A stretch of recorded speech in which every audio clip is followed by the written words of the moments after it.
حضرت امام موسیٰ کاظم علیہ السلام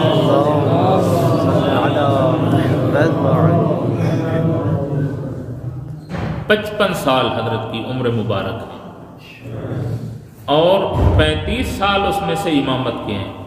تو اس کا مطلب یہ ہے کہ 20 سال کی عمر میں حضرت امام بنے تھے۔ کبھی ہمیں اس پر بھی غور کرنا چاہیے کہ ایک طرف جو ہیں وہ بڑے بڑے سیاستدان جنہوں نے بنی امیہ سے حکومت کو چھینا تھا وہ ہیں، اور ان کے مقابلے میں ایک نوخیز نوجوان اور وہ حقیقی وارث تخت و تاج اور وہ حقیقی وارث اسلام اور حقیقی وارث رسول اللہ صلی اللہ علیہ وآلہ وسلم، کتنا مشکل ہے اس کے لیے۔ وہی حضرت کے دور میں 4 خلفاء عباسی گزرے ہیں، منصور، مہدی، ہادی اور ہارون الرشید۔ 10 سال حضرت نے منصور کے زمانے میں گزارے، 10 سال مہدی کے زمانے میں، 1-2 سال سے کم عرصہ جو ہے وہ حضرت نے ہادی عباسی کے زمانے میں گزارا، اور ہادی عباسی چونکہ جلدی اس دنیا سے چلا گیا تو اگرچہ وہ بھی شدت کے لحاظ سے کم نہیں تھا، اس نے بھی حضرت کو اتنی سکون اور راحت نہیں دی۔ اس کے بعد تو وہ آیا نا جس نے حضرت کو کبھی بھی سکون نہیں کرنے دیا۔ یہ وہ ایسے لوگ ہیں، منصور کا نام تو آپ نے سنا ہے، بنی امیہ جو تھے نا ان کا اور ان کے ظلم میں فرق یہ تھا کہ بنی امیہ قتل کرنے کے بعد دفن کرتے تھے، یہ زندہ دیواروں میں چنوا دیتے تھے۔ شیعہ آل رسول سادات منصور نے دیواریں بنوائی ہیں تو ان کے جسموں سے بنوائی زندہ، اور ایسے ایسے ظلم کیے ہیں کہ جن کی مثال نہیں ہوتی۔ وہی افراد ہیں۔ اور دوسرا جو حضرت کے لیے مشکل تھی وہ یہ تھی کہ اس زمانے میں بڑے بڑے لوگوں نے عالم ہونے کا دعویٰ کر رہا تھا۔ آج کل جو ہمارے فقہا ہیں، شیعہ کے فقہا 6 یا 7 علماء ہیں جن کی تقلید ہو رہی ہے، یہ جو لائق تقلید ہیں ان کی تقلید کی جائے۔ اس زمانے میں جب امام کاظم علیہ السلام مسند امامت پر تشریف لائے، 27 فقہا کی تقلید ہو رہی تھی۔ 27 آدمی یہ کہہ رہے تھے کہ ہم بڑے عالم ہیں، تو وہ کیا یہ کہتے تھے کہ امام موسیٰ کاظم علیہ السلام ہم سے بڑے عالم ہیں؟ کبھی یہ نہیں کہتے تھے، وہ تو کہتے تھے ہم بڑے عالم ہیں۔ اور فقط یہ نہیں کہ وہ کہتے تھے، حکومت بھی ان کی تائید کرتی تھی، جو ان کے درس میں جاتا تھا وہ اس کو پیسے بھی ملتے تھے، اور جو امام علیہ السلام کی خدمت میں آتا تھا ایک تو اس کو مارا جاتا تھا، پیٹا جاتا تھا، اور دوسرا یہ ہے کہ اس کو جرمانہ بھی کیا جاتا تھا کہ آپ وہاں کیوں گئے تھے۔ ایسے حالات میں، ایسی مشکلات میں دین کی حفاظت کر رہے ہیں حضرت امام موسیٰ کاظم علیہ السلام۔ لہذا روایات میں ملتا ہے کہ بارہا و بارہا لباس تبدیل فرماتے تھے، جس لباس میں لوگ ان کو پہچانتے تھے اس سے ہٹ کر ایک دیہاتیوں کا لباس پہنتے تھے، اور عرب کے صحراؤں میں چلے جاتے تھے اور دیہاتوں میں جا کر غیر معروف بندہ بن کر وہاں پر تبلیغ دین آل محمد فرماتے تھے۔ اب یہ ہمارے طالب علموں کے لیے، ہمارے لیے ایک بہت بڑا درس ہے کہ ہم بھی وہاں نہیں جا سکتے کیونکہ ہمارے لیے مشکلات ہیں، تو ہماری مشکلات امام سے کم ہیں۔ امام علیہ السلام اتنی مشکلات میں، اور اس دور میں فقط ایک شاگرد آپ کو بیان کرتا ہوں، شاگرد ہے جس کا نام ہے یونس ابن عبد الرحمن۔ ایسا فقیہ تربیت فرمایا کہ اس نے 1000 کتاب لکھی تھی، جس میں ایک ورقہ بھی ہم تک نہیں پہنچا۔ وجہ کیا ہے؟ اسباب آپ کے سامنے ہیں۔ تو ایسے اسباب میں دین آپ تک پہنچائے۔ اب لوگ کہتے ہیں مولوی آپس میں اختلاف کیوں رکھتے ہیں؟ ایسے حالات میں کہ جب ابن ابی عمیر ایک صحابی حضرت امام موسیٰ کاظم علیہ السلام کے، اس کو حکومت نے گرفتار کیا اور گھر پر حملہ کیا، تو اس کی ہمشیرہ نے جتنی احادیث اس نے لکھی ہوئی تھی ساری کی ساری مسند تھیں، روایت کے الفاظ موجود تھے، اس نے اٹھایا اور جا کر ایک باغ میں دفن کر دیا، اور کوئی روایت بھی جو ہے وہ ثابت نہ بچی، ساری کی ساری ختم ہو گئی۔ اب قید سے رہا ہونے کے بعد ابن ابی عمیر نے جو روایات نقل کی ان کو وہ سلسلہ سند یاد نہیں تھا۔ مثلا میں کہوں کہ میں نے قبلہ حسین بخشروی صاحب سے سنا ہے، یہ کہیں کہ میں نے قبلہ گلاب علی شاہ صاحب سے سنا ہے، یہ سلسلہ سند ہوتا ہے۔ تو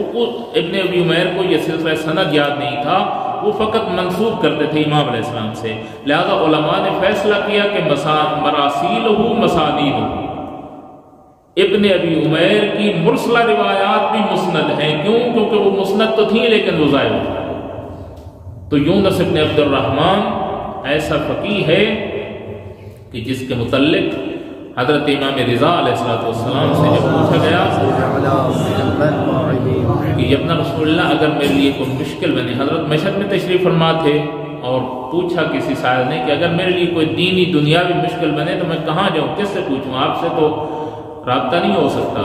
فرمایا کہ مدینہ میں یونس ابن عبد الرحمن موجود ہیں، اس کے پاس چلے جائیں۔ اس طرح سے قابل اعتماد شاگرد۔ روایات میں ملتا ہے کہ یہ 40 بھائی تھے، اور عربوں میں یہ کوئی بعید نہیں ہے کہ 40 بھائی، مختلف ان کے اس زمانے میں شادیاں بھی زیادہ ہوتی تھیں لوگوں کی، اور پھر اولادیں بھی زیادہ ہوتی تھیں۔ اتنا متقی آدمی تھا یونس ابن عبد الرحمن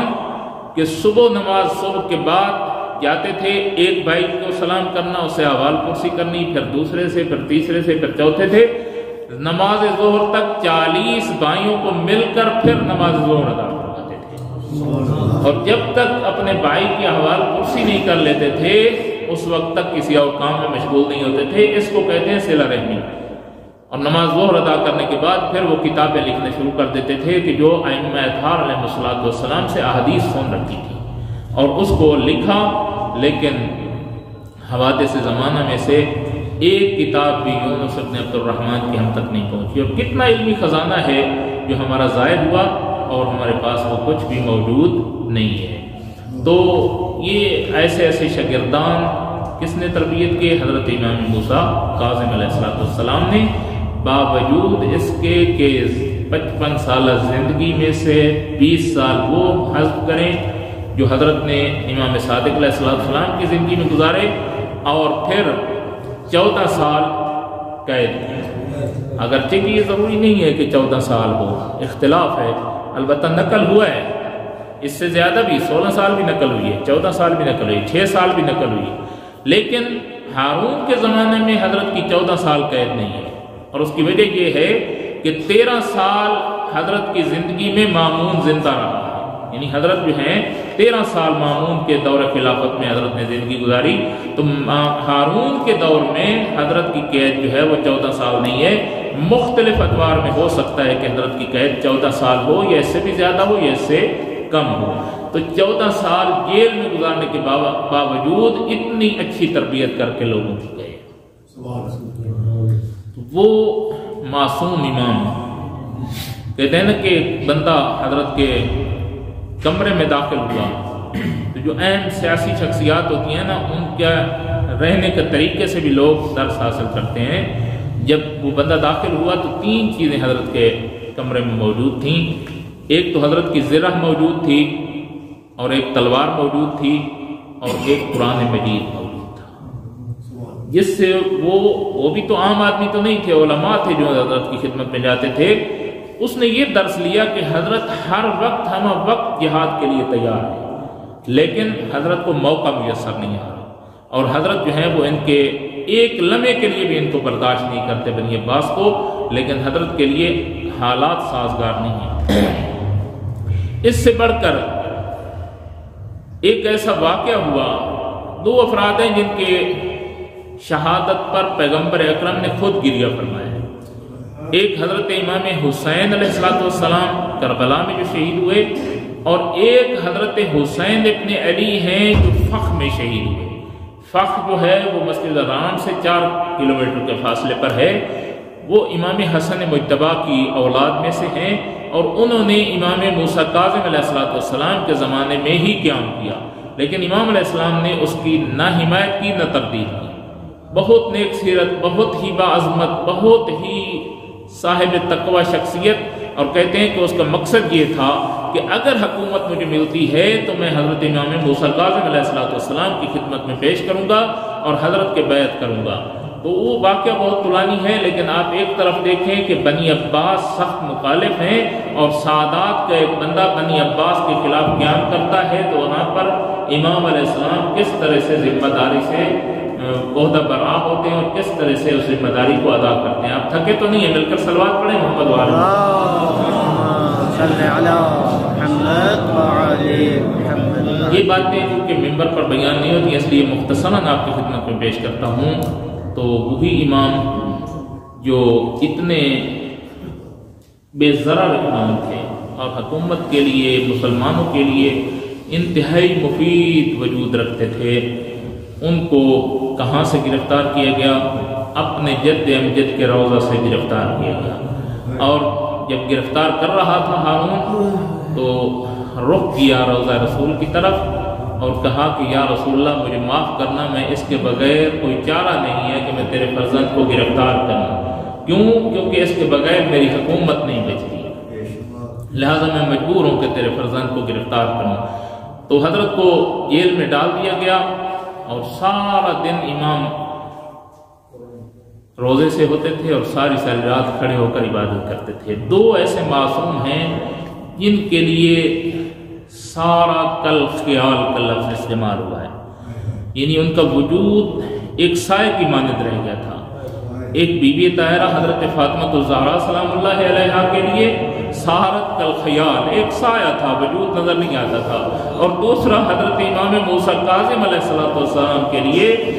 سہارت کل خیال ایک سایہ کی مانند وجود بچ گیا تھا۔ اور جب مزدور لاش مبارک کو قید خانے سے باہر لائے تو بہت سنگین وزن محسوس ہوا۔ پوچھا گیا، لوگوں نے دیکھا کہ یہ تو بہت نحیف وجود رکھنے والے امام تھے، وجہ کیا ہے کہ اتنا وزنی جسم ہے؟ جب پردہ ہٹایا گیا اور دیکھا گیا تو گلے میں توق بھی موجود تھے، بیڑیاں بھی موجود تھیں، زنجیریں بھی موجود تھیں، جس کی وجہ سے جنازہ سنگین ہو چکا تھا اور زنجیریں اس طرح سے جسم میں پیوست ہو چکی تھیں کہ ان کا کھولنا ممکن نہیں تھا، اور ساتھ یہ وصیت موجود تھی مجھے اسی حالت میں دفن کرنا، میں نانا رسول سے اسی حالت میں ملاقات کرے گا۔ اور جب لایا گیا پل بغداد پر رکھ دیا گیا، اور پل بغداد کے بعد مومنین کو خبر ہوئی، ایک شخص ہے جس کا نام ہے سلیمان، اس نے 500 درہم کا کفن دیا اور مقابر قریش میں جہاں پر مولا دفن ہے اس وقت وہاں پر حضرت کو دفن کیا گیا، اور دفن کرنے کے بعد مومنین چلے گئے، لیکن میں حضرت معصومہ سلام اللہ علیہا کی خدمت میں دس تعبیر کروں گا۔ بی بی کی عمر 10 سال تھی جب بابے کی تعزیت کا پتہ چلا، لوگ آ رہے ہیں اور امام رضا کو تعزیت پیش کر رہے ہیں، میں کہوں گا میری مخدومہ کتنی اچھی قسمت تھی، تیرے بابا کا جنازہ بھی ہوا، تیرے بابا کو کفن بھی پہنایا گیا، تیرے بابا کو دفن بھی کیا گیا، کاش کوئی سکینہ کے بابا کو دفن کرتا، کوئی سکینہ کو پیار سے شفقت کا ہاتھ پھیرتا، کوئی سکینہ کو بھی تعزیت کرتا، لیکن ایک طرف شمر کے تماچے تھے اور دوسری طرف لاشیں متحرے تھے، گرم پر پڑا تھا، کوئی تعزیت کہنے والا موجود